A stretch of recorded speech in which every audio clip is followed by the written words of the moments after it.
Participants are Dr. Ruchika Garg and Dr. Poonam Yadav. Please come. Dr. Ruchika Garg, Professor in Department of OB/GYN, SN Medical College, Agra. She was Secretary Menopause Society, Agra from 18 to 2020. She is the Chairperson of Rural Committee, ISOPA 23 to 25. And Dr. Poonam Yadav, Professor, SN Medical College, Agra. More than 40 publications in various national and international journals. Welcome.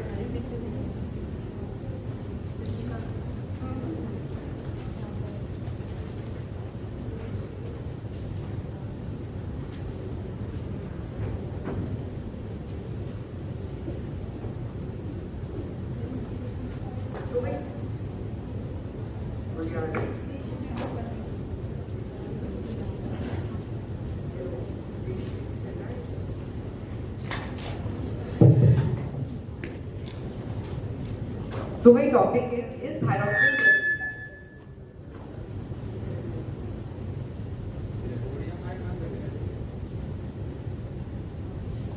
So is thyroxine justified in euthyroid women who are anti-thyroid peroxidase antibodies positive?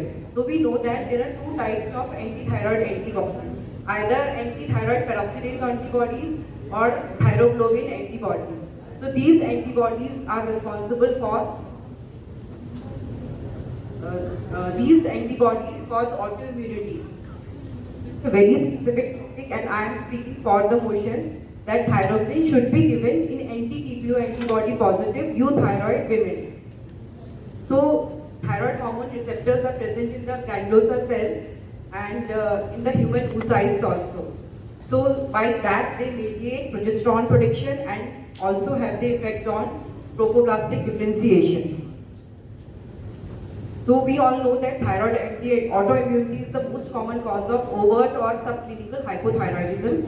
In pregnancy, there is an increased demand of thyroxine. And in those patients who have autoimmunity or who have anti-TPO antibodies, they are not able to meet the demands of increased thyroid in the pregnancy. So even if they are euthyroid at the start of pregnancy, there is propensity for them to develop hypothyroidism, either subclinical in the later stages of pregnancy. So here lies the importance of checking anti-TPO antibodies in patients who are still euthyroid.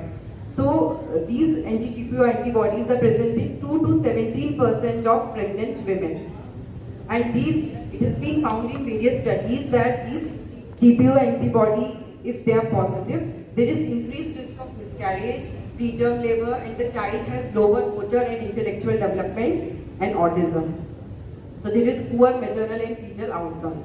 We always have to weigh the risks and benefits of our therapy, whether thyroxine we should give or not. What are the risks or is there any benefit? Even 10 to 15% individuals who are normal, they have an increased titer of anti-TPO antibodies. In one study published in 2019, about 40% of the patients had anti-TPO antibody and they were still euthyroid. So we need to screen for anti-TPO antibodies. So we live in an era of evidence-based medicine. We cannot just prescribe anything.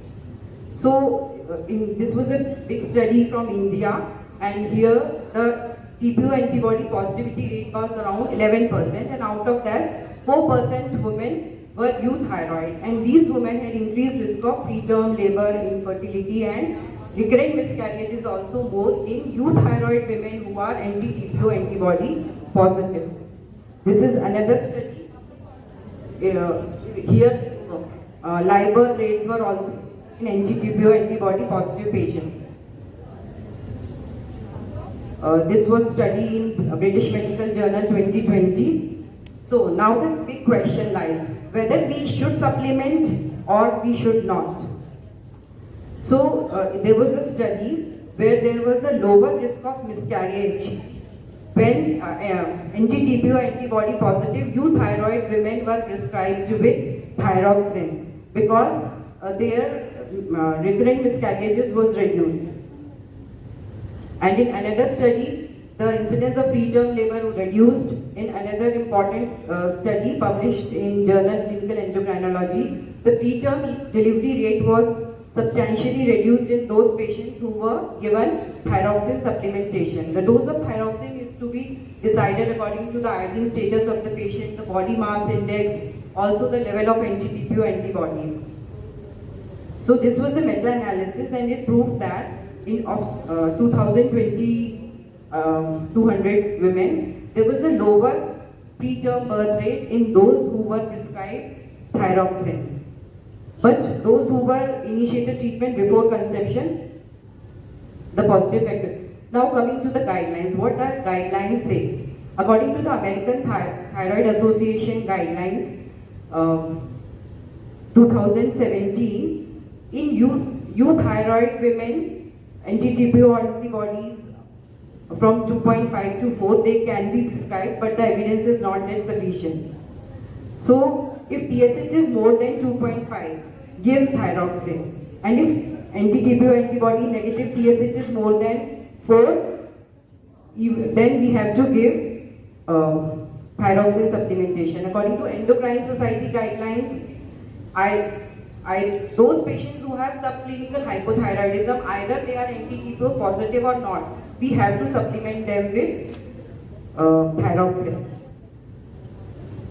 So always it should be given there because there is a minimal risk. Our target is to achieve a TSH of less than 2.5. Whether these patients, likewise in ART procedures also, we have to keep a TSH below. In reference to RPL, those patients who are anti-TPO antibody positive, because considering its benefits, American Thyroid Association guidelines, they are in favor of prescribing that medicine. According to the ASRAM, American Society 2015 guidelines, if TSH is more than 2.5, so the thyroxine replacement is justified. And this European Thyroid Association guidelines also recommends, whenever the TSH is more than 2.5. What does our FOXY guidelines and Indian thyroid guidelines say? So they say that if TSH is 2.5 to 4, we have to give thyroxine. And if it is TPO antibody positive, then above 4 we have to give. ACG doesn't recommend. Chinese Association guidelines also recommend levothyroxine. Even European Thyroid Association about TSH point. So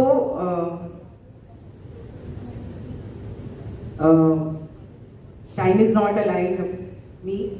So what are the points in favor of thyroxine supplementation? We should start levothyroxine supplementation before pregnancy because it will prevent early impairment at the beginning of the pregnancy.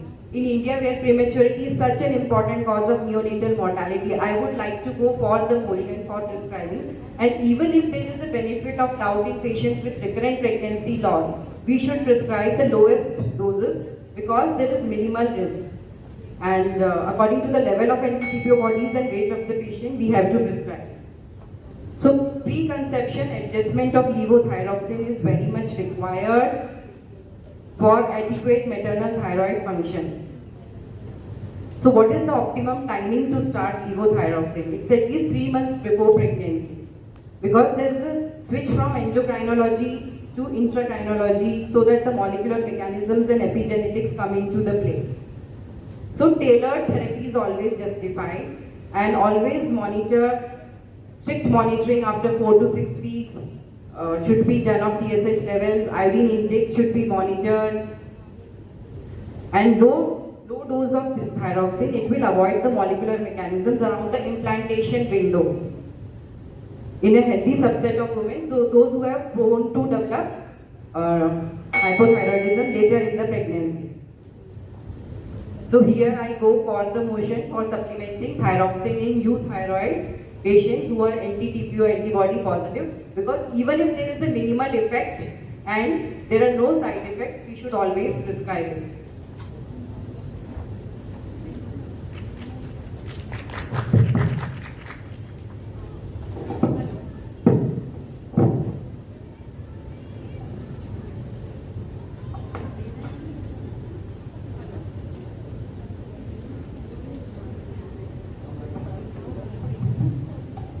Hello. One thing here I would like to add, ma'am, if it is positive 2.5 MIU, whatever we are taking this TSH level, and if TPO is positive, then it is said like you can monitor your patient, not exactly you have to start the treatment, is it? There are no clear-cut consensus. Above 4 TSH, all guidelines are in favor of prescribing, but 2.5 to 4 TSH level, there are dubious guidelines from different societies. But considering the different pregnancy loss, patient इतना परेशान रहता है, तो there is no harm in prescribing them because there is, अगर benefit होता है तो it's okay. Okay. Thank you, Dr. Ruchika, for taking out your point of view.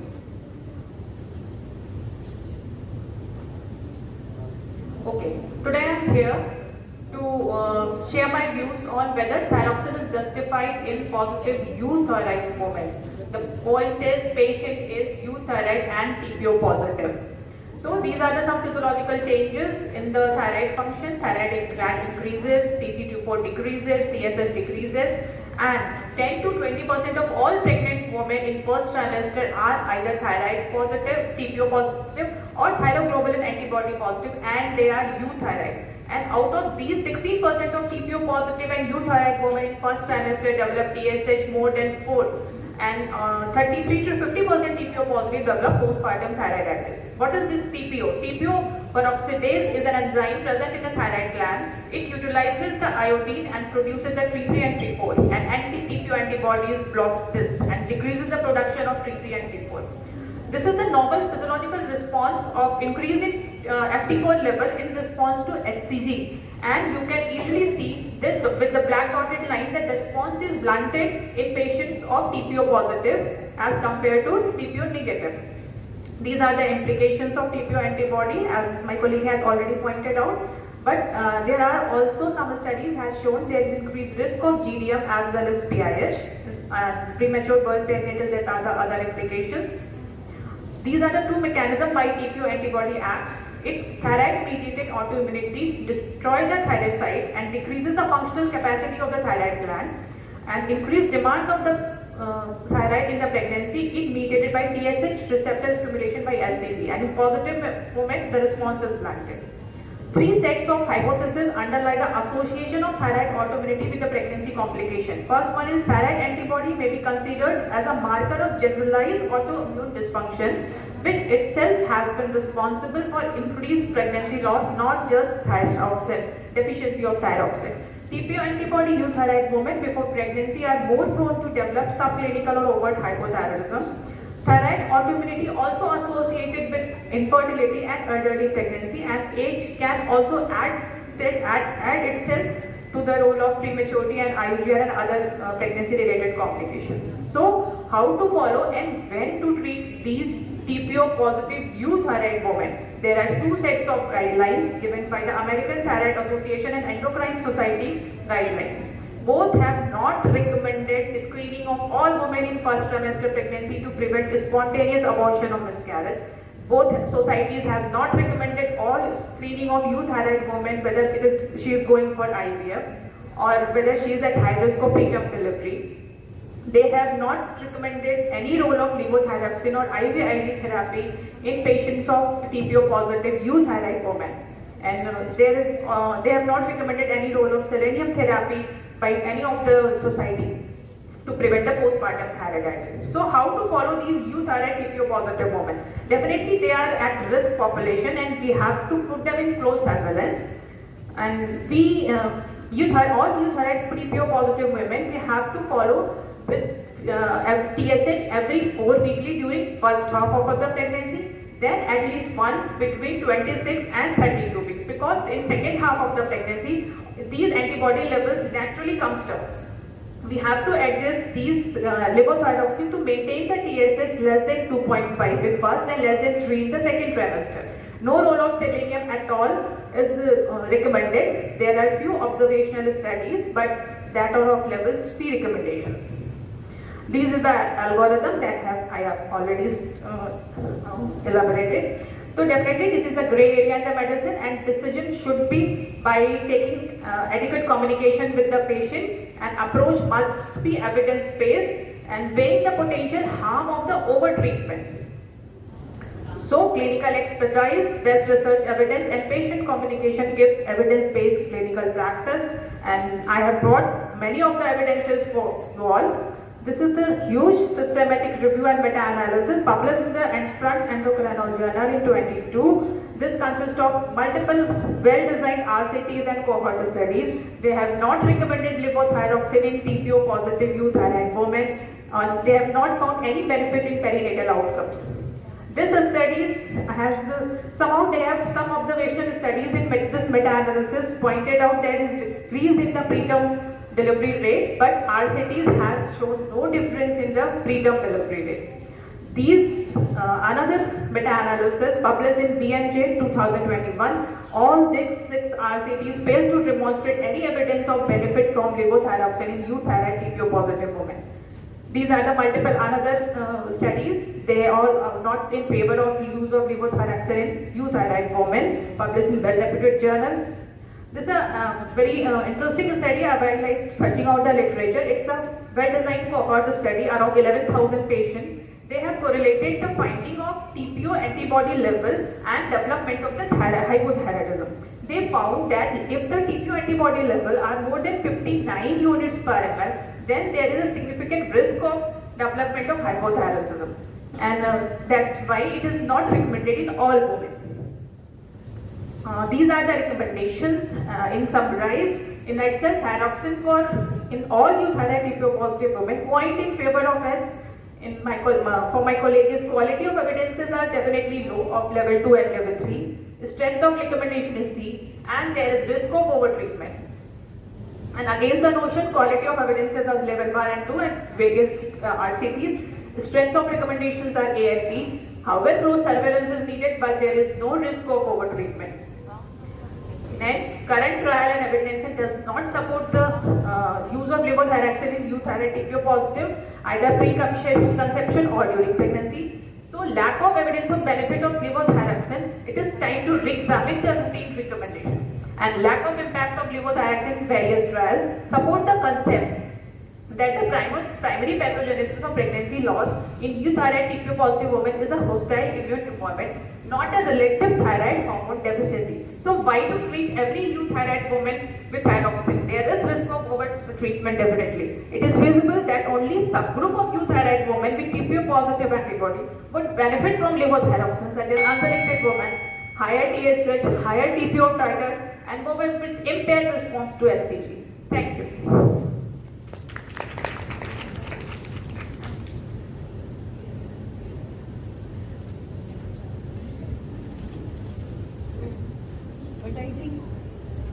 But I think we should give a clear message to the audience that one thing we should all go for testing anti-TPO antibodies, and definitely the guidelines say that if the TSH is more than 4, always prescribe thyroxine, and between 2.5 to 4, until robust evidence against it doesn't come, we can always prescribe it.